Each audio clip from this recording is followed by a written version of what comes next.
Empirical formula तो हम देख चुके, आज ज़रा देखते हैं मॉलिक्यूलर फार्मूला और केमिकल इक्वेशंस को। Molecular formula, molecular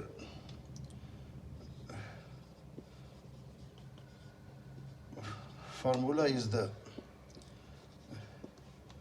simple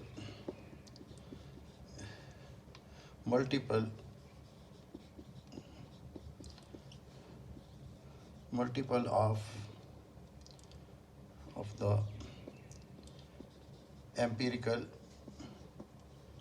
empirical formula. Different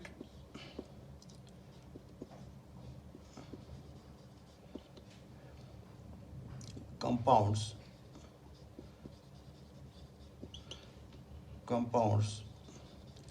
can have the same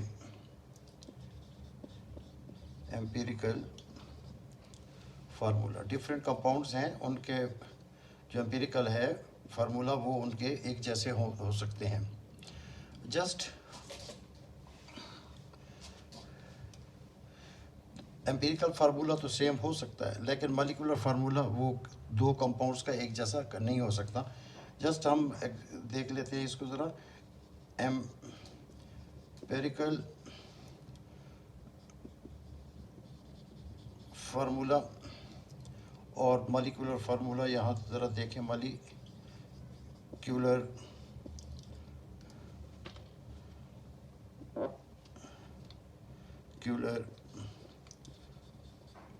formula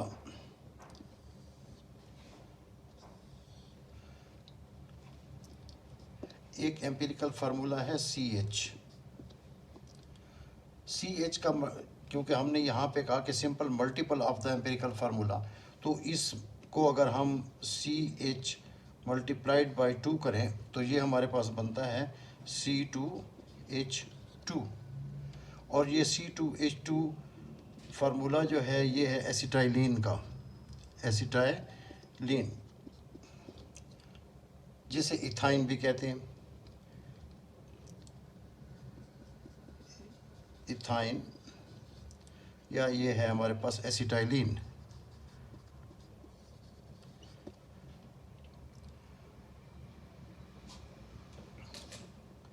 यही CH अगर इसको 6 से मल्टीप्लाई करें तो ये हमारे पास बनता है C6H6 बेंजीन।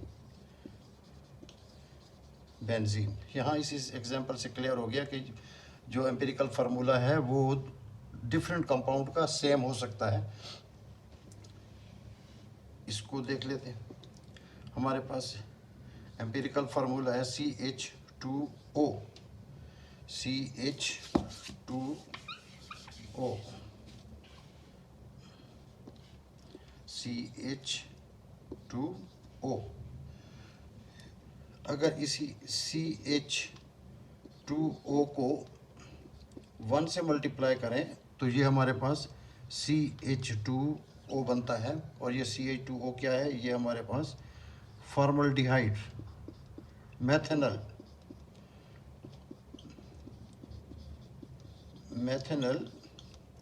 जो अल्डिहाइड्स हैं एंड के ऊपर AL है, या ये हमारे पास इसका जो ट्रिवियल नेम है वो हमारे पास फॉर्मल्डिहाइड। ओके। और इसी CH2O को अगर आप 2 से हम मल्टीप्लाई करें, CH2O को मल्टीपल हो इसका दो का मल्टीपल, तो ये हमारे पास बनता है C2H4O। ये C2H4O ये हमारे पास ethanoic acid CH3C double bond OH। इसको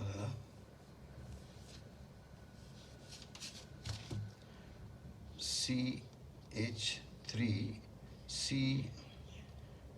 double bond O, O H, ethanoic acid, ethanoic acid. तो इस जगह पे जो अब हमने क्लियर करने की कोशिश की वो ये है कि जो एम्पिरिकल फार्मूला है वो डिफरेंट कंपाउंड का सेम हो सकता है, लेकिन मॉलिक्यूलर फार्मूला डिफरेंट कंपाउंड का कभी भी सेम नहीं होगा, वो हमेशा डिफर करेगा। इसको हम एक एग्जांपल भी देख लेते हैं हम इसकी।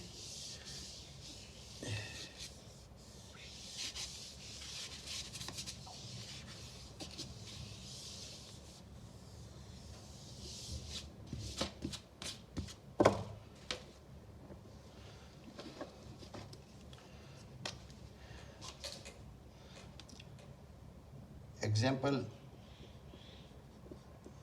कैलकुलेशन है मॉलिक्यूलर फार्मूले की। A compound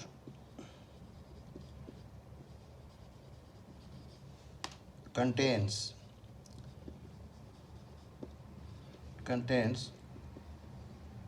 gram carbon, 2 gram carbon, 0.34 grams hydrogen and 2.67 grams oxygen. अब ये तो हो गया हमारे पास वो वाला इंफॉर्मेशन, वो डाटा जिससे हम एम्पिरिकल फार्मूला कैलकुलेट कर रहे हैं, जो पहले भी हमने किया। जो एक्स्ट्रा इंफॉर्मेशन है वो मैस स्पेक्ट्रोफोटोमीटर से आएगी। Mass spectrum gives its molecular mass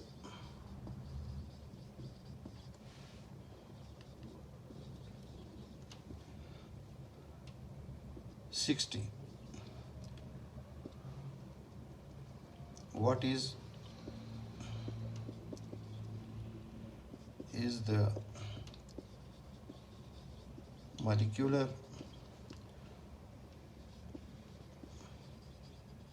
formula of the compound इस चीज़ को ज़रूर देख लें कि जब भी हमें मॉलिक्यूलर मैस दिया जाएगा क्वेश्चन में, तो इसका मतलब ये हुआ कि ये हमने मॉलिक्यूलर फार्मूला कैलकुलेट करना है और कर सकते हैं हम इस इंफॉर्मेशन से।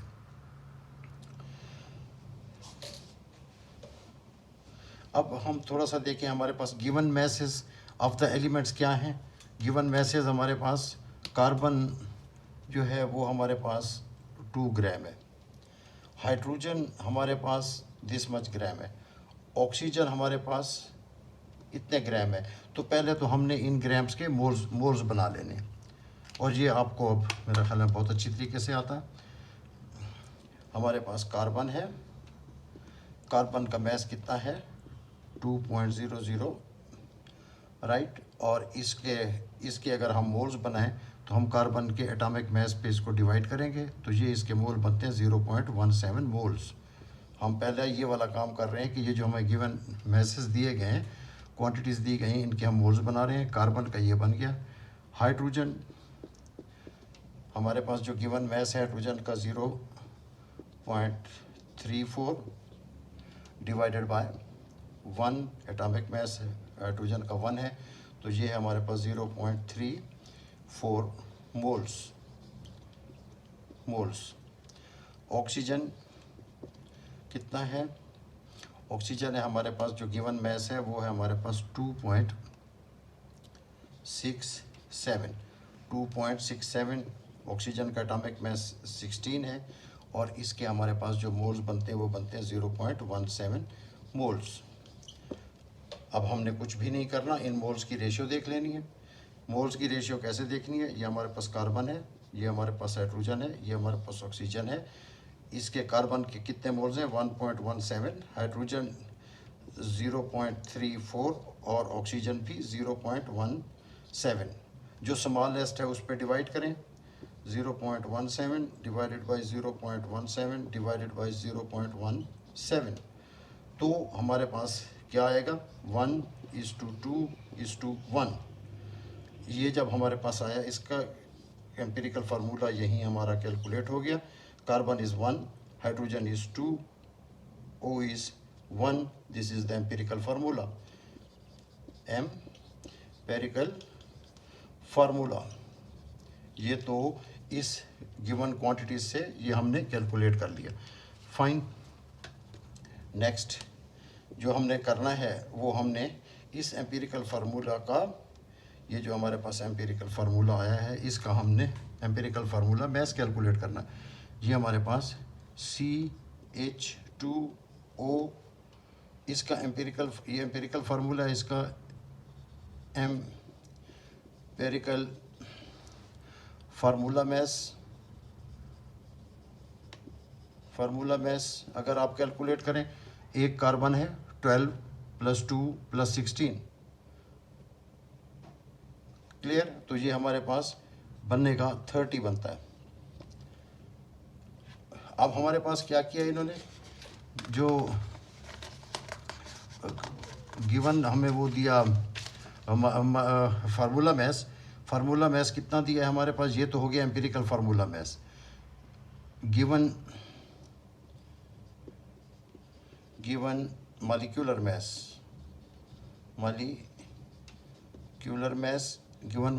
मैस हमारे पास कितना है, वो है 60। तो फिर एम्पिरिकल फार्मूला और मॉलिक्यूलर फार्मूला में कोई डिफरेंस आ रहा है, तो इसको एक्चुअली होना तो जब तक हम इनको इक्वलाइज नहीं करेंगे तो हम ये कर सकते हैं कि ये empirical formula mass multiplied by is equal to 60। हम चले यहाँ पे कर देते हैं कि ये 30 × n इज इक्वल टू 60 और n is equal to 60 divided by 30 is equal to 2। तो n इज इक्वल टू 2, ये वैल्यू आ गई।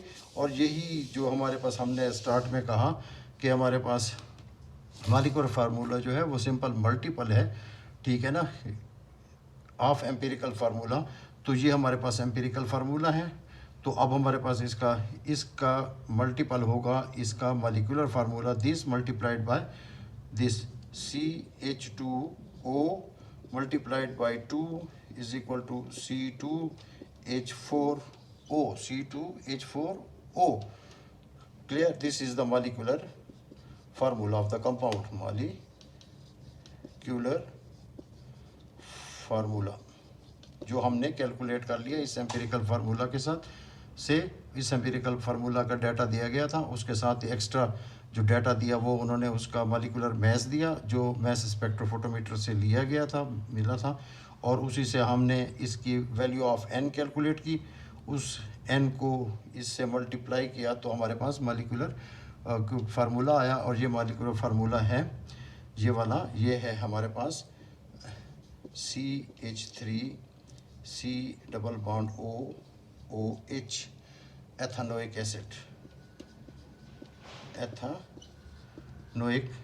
एसिड, या इसे एसिटिक एसिड भी कहते हैं, ये जो सिरका होता है। क्लियर होगी बात।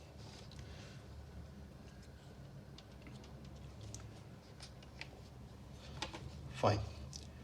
अब ये भी आप कर सकते हैं, थोड़ा सा देख सकते हैं उसको कि ये जो मॉलिक्यूलर मैस हमें दिया गया था, जो मैस स्पेक्ट्रोफोटोमीटर पे ये वाला लिया गया था 60, तो आप इसका मॉलिक्यूलर मैस खुद कैलकुलेट करें। 12 मल्टीप्लाइड बाई 2, 4 मल्टीप्लाइड बाई 1, 16, इसको करें तो ये एग्जैक्टली 60 आएगा। Fine.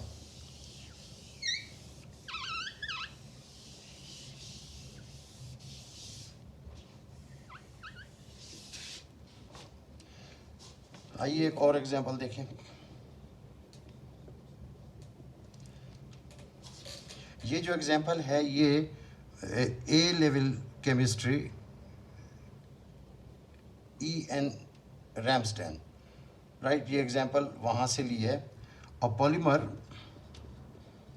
Polymer of empirical formula CH2, ये है empirical formula of that polymer, has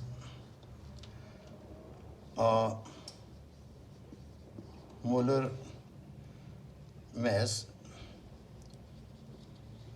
molar mass, molecular mass एक ही चीज़ है, of 28,000 grams per mole. What is its molecular formula?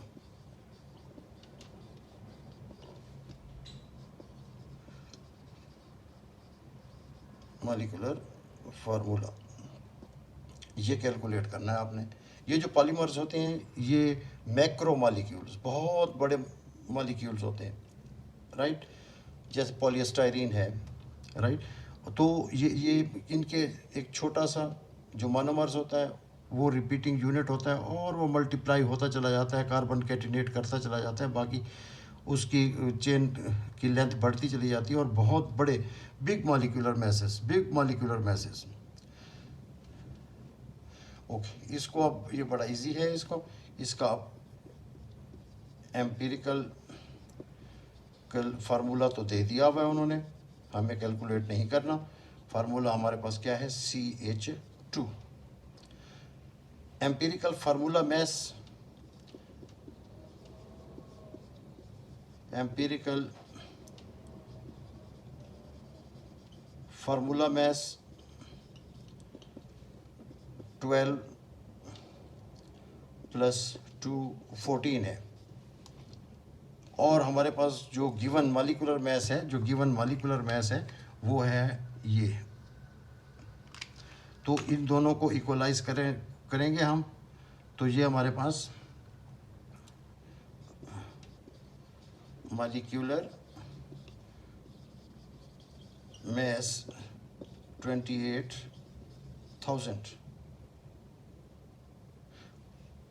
अब हम क्योंकि इसको n से मल्टीप्लाई करना है तो हमारे पास ये कंपाउंड बनेगा, ये कंपाउंड आएगा जिसका मॉलिक्यूलर मैस ये होगा. तो हमारे पास ये क्या होगा कि ये 14n = 28,000.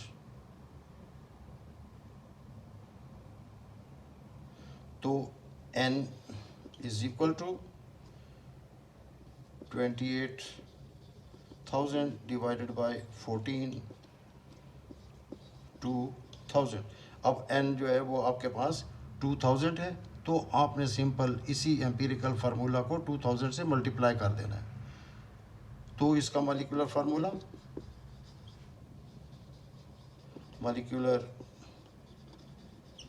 फार्मूला क्या होगा, CH2 मल्टीप्लाइड बाय 2000. तो ये हमारे पास बनेगा C2000 H4000. ये हमारे पास जो आया है ये मॉलिक्यूलर फार्मूला आया. ये मॉलिक्यूलर फार्मूला है जो हमने इससे कैलकुलेट कर लिया. अगर आप इसको कंफर्म करना चाहते हो तो इसका मॉलिक्यूलर मैस देख लें आप. कार्बन 2000 है, हाइड्रोजन 4000 है, कार्बन 12 मल्टीप्लाइड बाई 2000 24,000, 4000 ये प्लस 4000, 24 + 4 28,000. तो ये इसका मॉलिक्यूलर फार्मूला कैलकुलेट कर लिया. फाइन, ये सिंपल इक्वेशंस थी और इनसे जो है ये मॉलिक्यूलर फार्मूला हम कैसे कैलकुलेट करेंगे आप एनकाउंटर करेंगे इस किस्म के क्वेश्चंस. उनमें कोई छोटा सा ट्रिक ज़रूर होगा और वो जो ट्रिक है उसको आप सबसे पहले क्वेश्चन पढ़ते ही उसको पहले कोशिश करें कि वो क्या कहना चाहता है, राइट. तो जब तक आप क्वेश्चन को अंडरस्टैंड नहीं करते आंसर करना बहुत मुश्किल हो जाता है. फाइन, अब हम आते हैं कि केमिकल इक्वेशन क्या है, इंपॉर्टेंस केमिकल इक्वेशन की. A balance A balanced chemical equation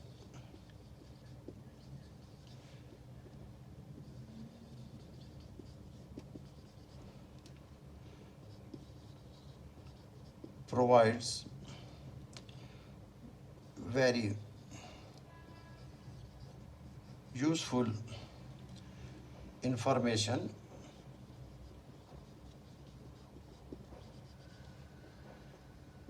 informations about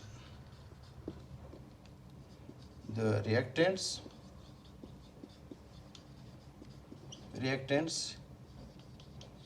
and the products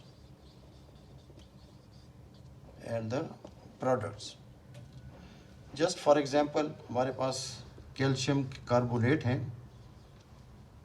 जब हम इसको हीट करते हैं कैल्शियम कार्बोनेट को, ये कैल्शियम कार्बोनेट मार्बल है जिसकी टाइल्स बनी होती हैं, इसको हीट करें तो ये हमारे पास कैल्शियम के ऑक्साइड बनते हैं plus carbon dioxide gas release होती है, सॉलिड। अब इसमें क्या क्या पहले तो इसने स्टेट सिंबल दे दिए कि ये कैल्शियम कार्बोनेट रिएक्टेंट सॉलिड है, कैल्शियम ऑक्साइड सॉलिड बनेगा, कार्बन डाइऑक्साइड गैस होगा। जब रिएक्शन इसका ख़त्म हो जाएगा, एंड होगा, तो वहाँ पे सिवाय कैल्शियम ऑक्साइड के और कोई प्रोडक्ट नहीं होगा, क्योंकि इसमें से कार्बन डाइऑक्साइड जो बनी है वो एस्केप कर जाएगी। एक चीज़, दूसरी बात जो बताता है कि 1 mole of this will produce 1 mole of this and 1 mole of this carbon dioxide. ये बात क्लियर हो गई। अब हमारे पास इसका जो 1 मोल है, 1 मोल इसका 6.02 इंटू 10⁻⁻23 इसके पार्टिकल्स हैं। इसका जो 1 मोल है, इसमें भी जो इसके ये पार्टिकल्स होंगे, ये जो हमारे पास फार्मूला है कैल्शियम ऑक्साइड का 6.02 इंटू 10⁻23 पार्टिकल्स, और इस कार्बन डाइऑक्साइड में भी हमारे पास 1 मोल ऑफ कार्बन डाइऑक्साइड में भी 6.02 इंटू 10⁻23 एवोगाड्रो नंबर है। इसको डिटेल में बाद में पढ़ेंगे। तो आपने देखा कि 1 molecule of this will produce 1 molecule of this and 1 molecule of this. 1000 molecule of this will produce 1000 molecules of this and 1000 molecule of this. Similarly, this much molecules will produce this much molecules of calcium oxide and this much molecules of calcium carbon dioxide. अब ये हमारे पास जो ये balanced chemical equation है, ये क्या करिए हमें क्या बताती है, टेल्स नंबर 1 स्टेट। इस इक्वेशन में हमें क्या इक्वेशन ने दी है हमें, जिसको हम यूज़ करेंगे अपनी कैलकुलेशन में। State of matter in which substances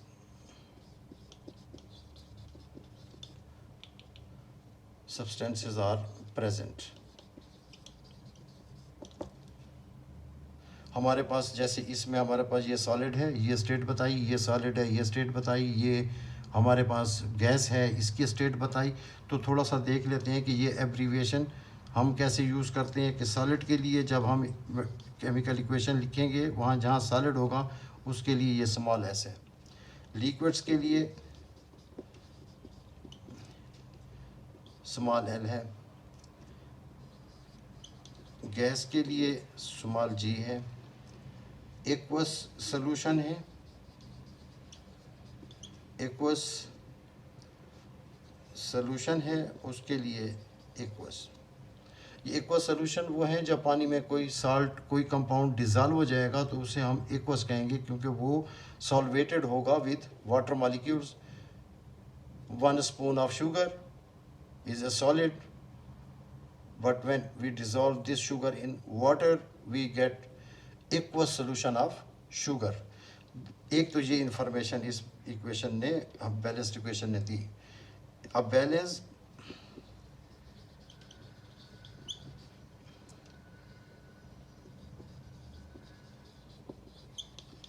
chemical equation provides stoichiometry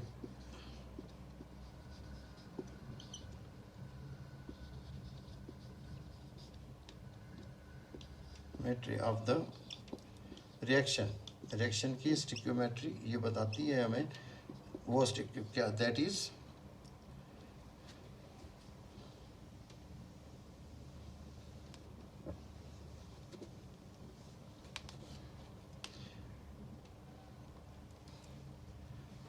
that is the relationship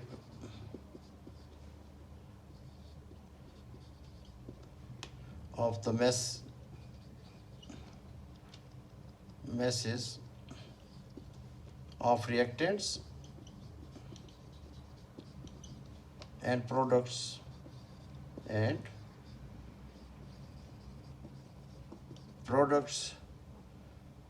to one another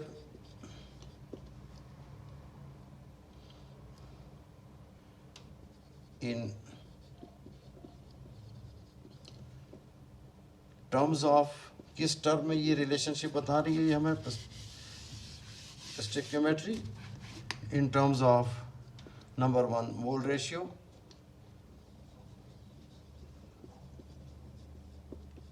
ratio, number 2 mass ratio.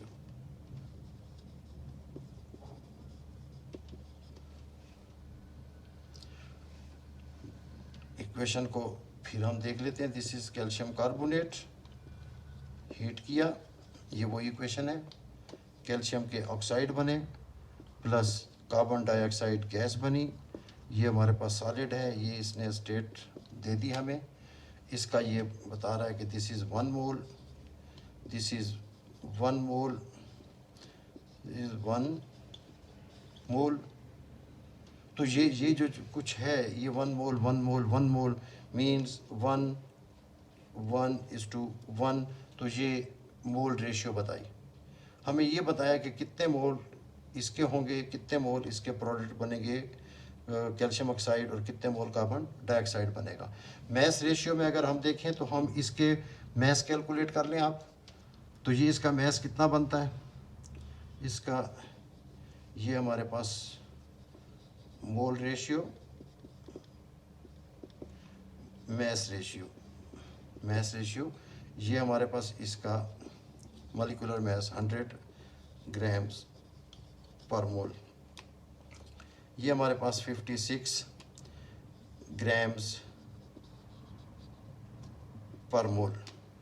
ये हमारे पास 44 ग्राम्स पर मोल. तो ये इंतहाई important and very very important information we get from this balanced chemical equation, and we use this information in our calculations. Clear? तो ये हमारे पास mass ratio है कि this much gram of calcium carbonate will produce 56 gram per mole of calcium oxide and 44 gram of carbon dioxide. और ये जो हमारे पास chemical equation को हम देख रहे हैं कि ये हमारे पास इतनी यूज़फुल इंफॉर्मेशन हमें देती. इट डजंट कि इट ये जो केमिकल इक्वेशन है इट डजंट प्रोवाइड, क्या नहीं है हमें बताती, speed of the reaction.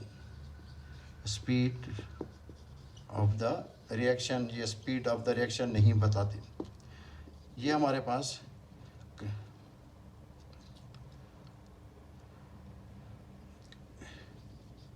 color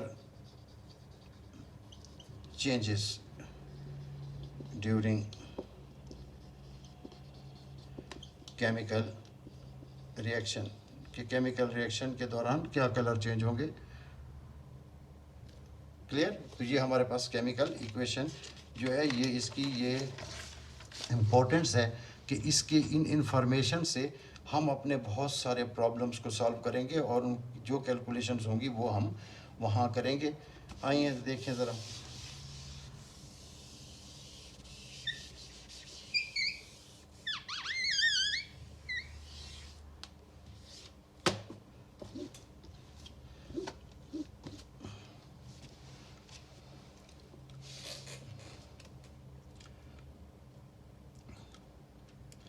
ये हमारे पास जो एग्जांपल अभी हम पहले वाले एग्जांपल की दूसरे एग्जांपल को थोड़ा सा भी देख लेते हैं कि ये इसको कुछ और डिस्कस हो जाएगा हमारे पास कि कैल्शियम के कार्बोनेट हैं, यही मार्बल है, इसको हमने हीट किया वहाँ पे पिछले एग्जांपल में, जिससे ये कैल्शियम के ऑक्साइड बने और कार्बन डाइऑक्साइड बना। अब इसी कैल्शियम कार्बोनेट को, ये आपको पता हो कि जितने भी कार्बोनेट्स हैं, मेटल्स के जितने कार्बोनेट्स हैं, they are basic in nature. जब भी उनको एसिड से आप रिएक्ट करवाओगे तो वो एसिड बेस रिएक्शन होगा। यहाँ ये this is a base. Calcium carbonate solid reacts with two molecules of HCl aqueous, right. तो हमारे पास ये क्या बनाता है, ये एसिड बेस रिएक्शन है। एसिड बेस रिएक्शन है तो एसिड बेस रिएक्शन का क्या होता है आउटकम, एक साल्ट बनता है, एक हमारे पास वाटर बनता है H2O। और इस केस में क्योंकि इसको आप देखें, इसको अगर माइनस कार्बन डाइऑक्साइड करें तो ये कैल्शियम का ऑक्साइड है, कार्बन डाइऑक्साइड इसमें से माइनस कर लें तो ये कार्बन डाइऑक्साइड है, ये निकल जाएगी। What is left, that is calcium oxide और मेटल का ऑक्साइड, तो बेसिस हैं। ये हमारे पास एक बैलेंस्ड केमिकल इक्वेशन है। ओके, इसके अगर देखें ये state symbol, water is a liquid, this is aqueous, calcium chloride water में डिज़ोल्व होके ये बना देता है। क्लियर। इसी को अगर हम इसके देख लें तो इसके मोल्स देख लें तो ये हमारे पास 1 मोल, ये हमारे पास 2 मोल्स, ये हमारे पास 1 मोल, 1 मोल, 1 मोल। तो ये हमें मोलर रेशियो बता रही है, ये बिल्कुल क्लियर। और इसके अगर हम ग्राम कैलकुलेट करें तो ये हमारे पास है 100 ग्राम्स पर मोल। ये है हमारे पास HCl 73 ग्राम्स पर मोल। हमारे पास कैल्शियम क्लोराइड है 111 ग्राम्स पर मोल। वाटर हमारा बनेगा 18 ग्राम्स पर मोल और कार्बन डाइऑक्साइड 44 ग्राम्स पर मोल। ये दूसरी एक एग्जांपल, ताकि हमें ये बहुत अच्छी तरीके से क्लियर हो जाए कि एक बैलेंस्ड केमिकल इक्वेशन ना सिर्फ ये कि स्टेट बताती है, वो हमें मोलर रेशियो बताती है, वो हमारे पास मोलर मास रेशियो भी बता देती है।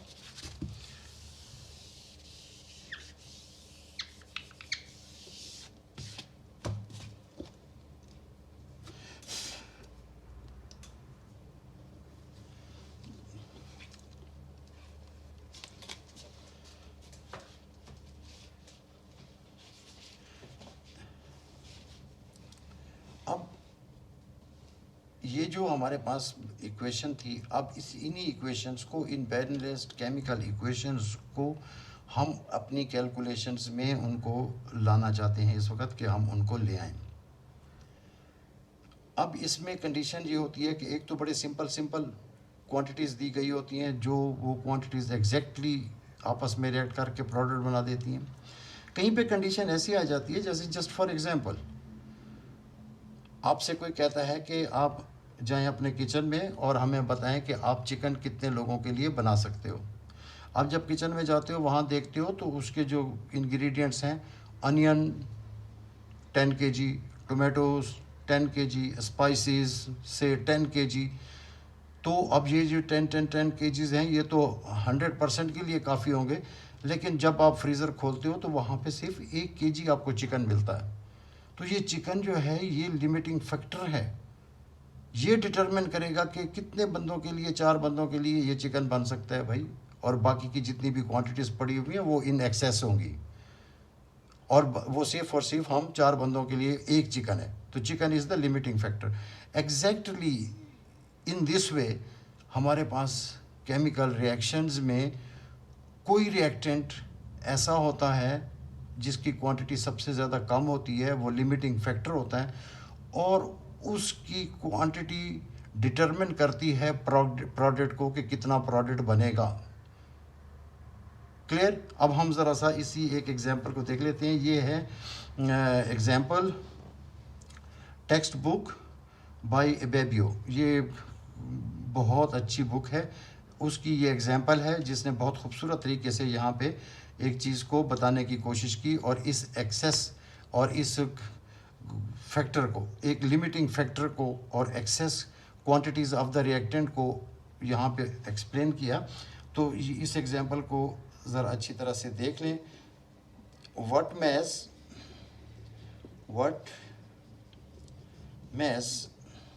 of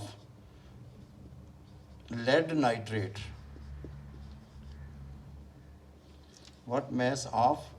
nitrate, ये ट्राई ऑक्सो नाइट्रेट 5 भी कहते हैं इसको। पी जो लेटेस्ट नॉमेनक्लेचर हैं उसमें हम उसको नाइट्रेट, ये जो है lead nitrate tri oxo nitrate 5, तो ये हमारे पास है lead nitrate in solution would be required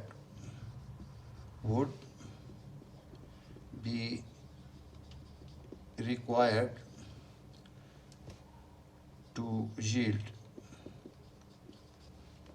9 gram of lead chloride, और जो लेटेस्ट वो है नॉमेनक्लेचर उसमें से लेड 2 क्लोराइड कहते हैं। Chloride on the addition of excess sodium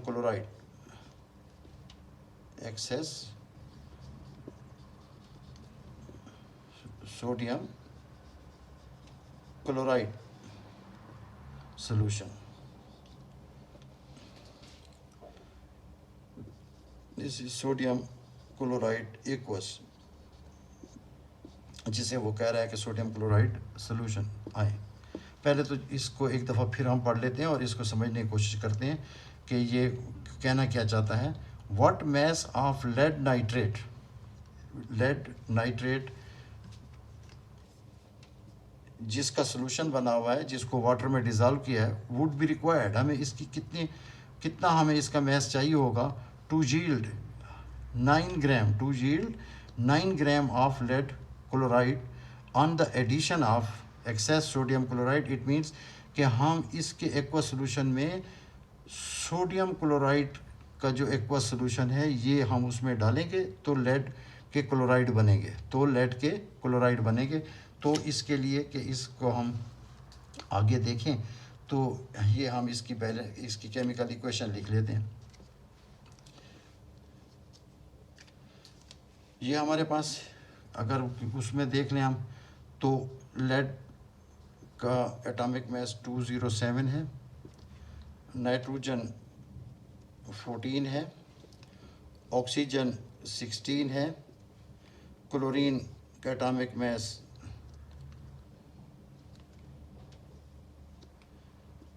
35.5 है। अब हमारे पास इक्वेशन हम इसको देखते हैं कि this is lead nitrate aqueous plus 2 sodium chloride aqueous. इससे हमें क्या मिलेगा? इससे हमें मिलेगा lead chloride solid plus 2 sodium nitrate. ये हमारे पास एक्वस हो, ये है हमारे पास एक balanced chemical equation. It means के 1 मोल 2 मोल ऑफ सोडियम क्लोराइड के साथ रिएक्ट करेगा, 1 मोल हमें लेड क्लोराइड देगा, 2 मोल हमें ये सोडियम के नाइट्रेट देगा। इनके मैसेज भी लिख लेते हैं। हमें पता है ना कि मोलर रेशियो हमें बताती है बैलेंस्ड केमिकल इक्वेशन। सिमिलरली हमें मोलर मैस का बताती है। दिस इज 33 1 ग्राम्स अगर इसके कैलकुलेट करें यहाँ से 117 ग्राम, और ये हमें 278 ग्राम्स, इनको बेहतर है कि पर मोल कहीं गिवन मैथ्स ना समझ बैठे हैं। ओके, अब ये जब हमारे पास सारी इन्फॉर्मेशन हमने यूं लिख ली, अब तो हमारे पास इसका सोल्यूशन कोई इतना डिफ़िकल्ट नहीं है, इट्स टू इजी। ये केमिकल इक्वेशन हमें ये बता रही है कि 278 ग्राम लेड क्लोराइड के 278 ग्राम ऑफ लेड क्लोराइड के वो प्रोड्यूस होते हैं 331 ग्राम लेड नाइट्रेट से। ये प्रोड्यूस हो रहे हैं इतने ग्राम से। तो ये जो हमें 9 ग्राम दिया गया हुआ है, रिक्वायर्ड टू यील्ड इतने ग्राम लेड क्लोराइड, तो इसके वो कह रहा है कि 9 ग्राम, इसके 9 ग्राम प्रोड्यूस करने के लिए ये हमें कितना चाहिए होगा, ये हमें इसके कितनी क्वांटिटी चाहिए होगी। तो ये इजी है इसको कैलकुलेट करना कि हम यूँ आराम लिख सकते हैं 278 ग्राम, हमें 278 ग्राम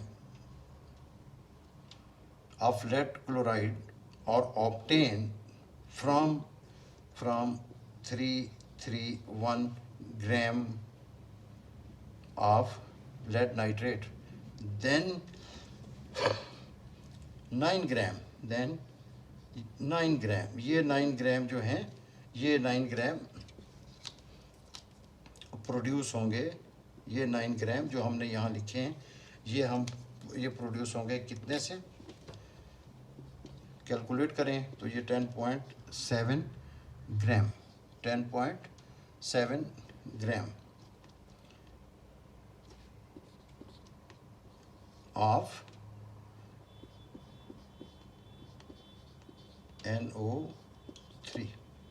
एक छोटा सा आइडिया यहाँ ये हमें कैलकुलेशन दे गई, ये एग्जांपल दे गई कि हमारे पास जो कंपाउंड एक्सेस में है, sodium chloride in excess, on the addition of excess sodium chloride, ये सोडियम क्लोराइड एक्सेस में है, राइट, मीन्स के प्रोडक्शन ऑफ लेड क्लोराइड ये डिपेंडेंट नहीं होगी ऑन सोडियम क्लोराइड की इसकी कितनी क्वांटिटी है, ये डिपेंड करेगी इस पे, ये एक्सेस में है।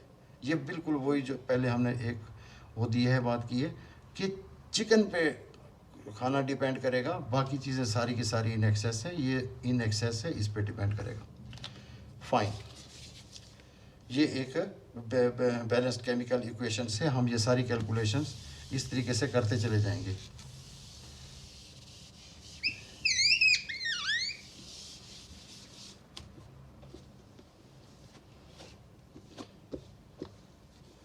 आइए एक और बहुत अच्छी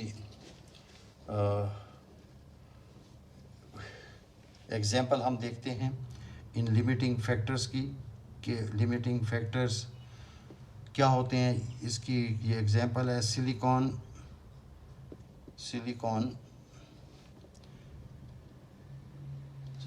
डाइऑक्साइड लिखूँ मैं इसको, या सिलिका लिखूँ, बेहतर है कि मैं इसको सिलिका लिखूँ, silica, this is silicon dioxide, reacts with sodium hydroxide, reacts with sodium hydroxide according to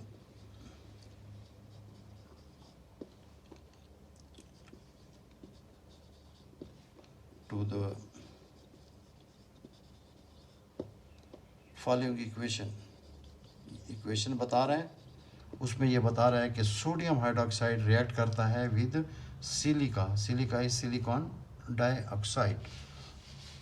equation देखें क्या है ये हमारे पास, सोडियम हाइड्रोक्साइड एक्वस पानी में डिज़ोल्व किया है, इसमें जिस वक्त हम सिलिकॉन डाइऑक्साइड सॉलिड इसमें हम डालते हैं तो as a result sodium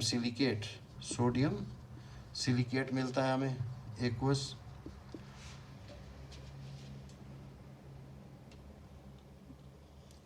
okay, ये अभी हम इक्वेशन देख रहे हैं, प्लस H2O हमें लिक्विड मिलता है। क्लियर? इसके अगर आप मोलर रेशियो में देखें तो ये हमारे पास 2 हैं। सिलिकॉन डाइऑक्साइड सिलिका 1 मोल है, ये हमारे पास सोडियम सिलिकेट 1 मोल मिलेगा, वाटर 1 मोल मिलेगा।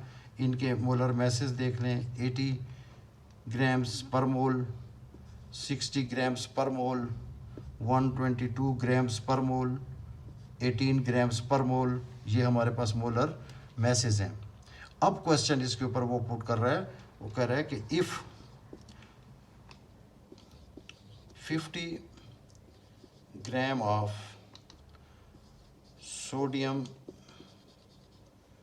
Hydroxide 50 gram of sodium hydroxide are allowed to react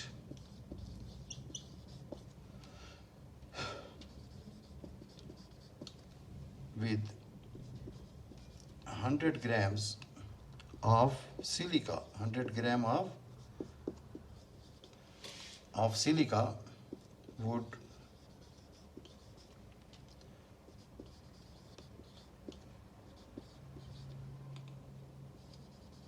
there be any excess of sodium hydroxide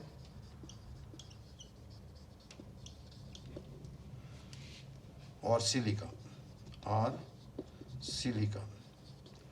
100 ग्राम वो ले रहा है सिलिका के, 100 ग्राम वो ले रहा है किसके, सिलिका के, और उसको वो सोडियम हाइड्रोक्साइड के साथ रिएक्ट करवा रहा है।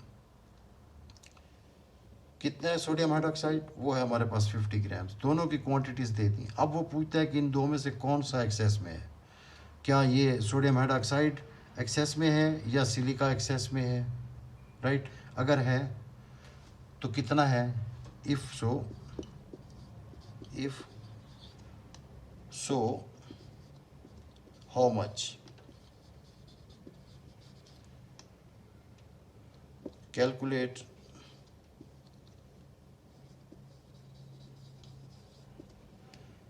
the mass of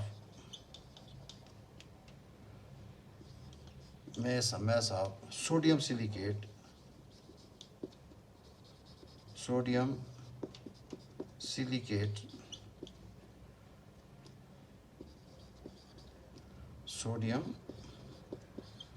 silicate form। आप ये भी कैलकुलेट करें कि ये सोडियम सिलिकेट जो बनेगा, इसमें हम 50 ग्राम सोडियम हाइड्रोक्साइड डाल रहे हैं, 100 ग्राम हम सिलिका डाल रहे हैं। पहली बात तो ये है कि इसकी जो प्रोडक्शन है, ये जो प्रोडक्ट है, इसकी जो यील्ड होगी that will depend upon the limiting factor of these two chemicals. पहले तो हमने वो कैलकुलेट करना है कि कौन सा हमारे पास ये रिएक्टेंट लिमिटिंग फैक्टर है, कौन सा इन एक्सेस में है, तो हम पहले ये कैलकुलेट कर लें, फिर वहाँ से फिर हम इसकी यील्ड देखेंगे कितनी है। अब इसमें हमारे पास बड़ी सिंपल सी अच्छी कैलकुलेशंस हैं। इक्वेशन हमें क्या बता रही है, इक्वेशन बता रही है 80 ग्राम्स ऑफ सोडियम हाइड्रोक्साइड, यहाँ पे 50 ग्राम्स का पूछा जा रहा है। 80 ग्राम ऑफ सोडियम हाइड्रोक्साइड वो प्रोड्यूस वो रिएक्ट करते हैं with 60 gram of silicon dioxide, इतने के साथ रिएक्ट करते हैं।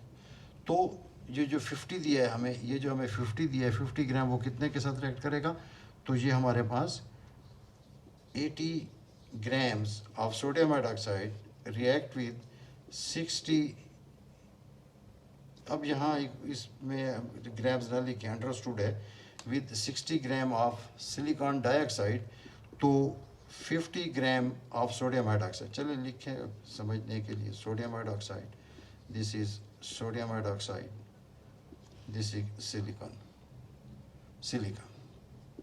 तो ये 37.5 ग्राम ऑफ सिलिकॉन डाइऑक्साइड। क्लियर होगी बात? इक्वेशन हमें ये बता रही है कि 80 gram sodium hydroxide reacts with 60 gram of silicon dioxide, right, to produce 122 grams of sodium silicate.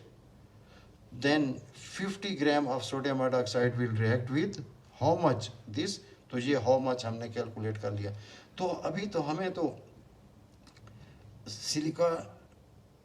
Silicon dioxide ये हमें इतने ग्राम्स के साथ ये रिएक्ट करेगा, और सिलिकॉन डाइऑक्साइड की क्वांटिटी कितनी दी है? 100।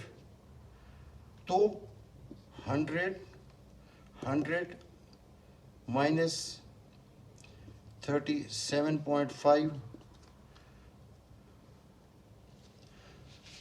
ये बनते हैं 62.5 grams of silicon dioxide, sorry,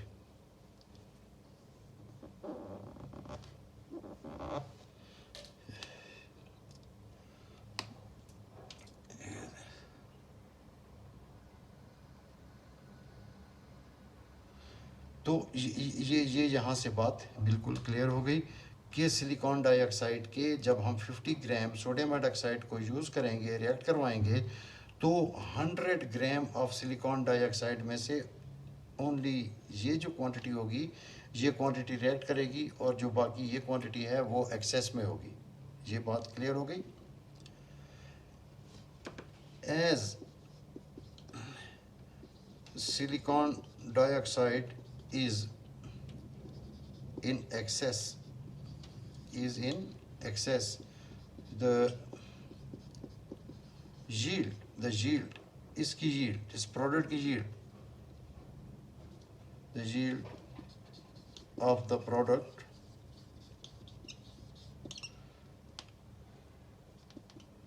that is sodium silicate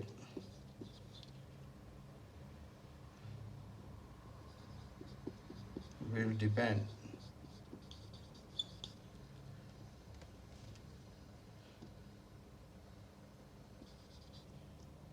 on the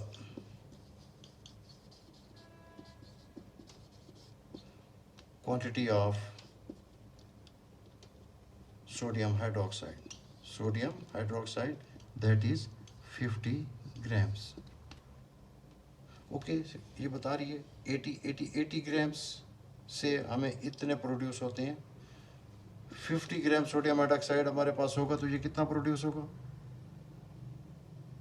access का हमने देख लिया कि ये एक्सेस में है हमारे पास ऑफ सिलिकॉन डाइऑक्साइड, इतना रिक्वायर्ड है, इतना जो है हमारे पास ये एक्सेस में है, एक्सेस सिलिकॉन डाइऑक्साइड, ये हमारे पास सिलिकॉन डाइऑक्साइड एक्सेस में है।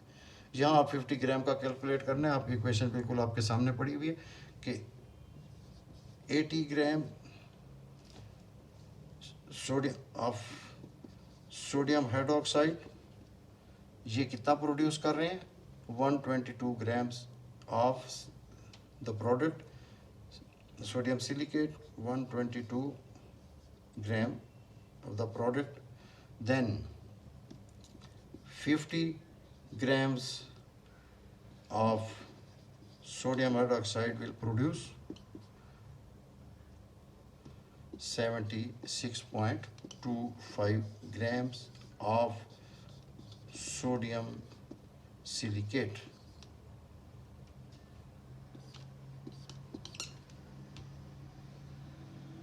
ओके,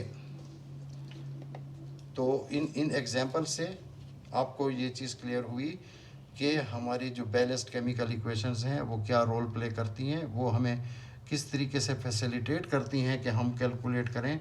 जब आप इंडस्ट्री में काम कर रहे होंगे तो वहाँ पे ऐसी होगा, कहीं ऐसी सिचुएशन आ जाती है कि आपके पास इतने ग्राम सोडियम हाइड्रोक्साइड है और इतने ग्राम सिलिका है, तो आपका प्रोडक्ट कितना बनेगा। तो वो जो पहली कैलकुलेशंस होती हैं जिसमें कैलकुलेट करके बताया जाता है कि जी ये जो हमारे पास क्वांटिटीज़ हैं उससे इतने ग्राम बनेगा। Right, you are a good scientist. आप तो बड़े आराम से जब ये करोगे इस केमिकल इक्वेशन से, आप बताओगे कि जी ये जो आप दे रहे हैं 50 ग्राम सोडियम हाइड्रोक्साइड के और 100 ग्राम सिलिका के, उसमें से सोडियम सिलिकेट सिर्फ 76 ग्राम बनेगा। It's okay.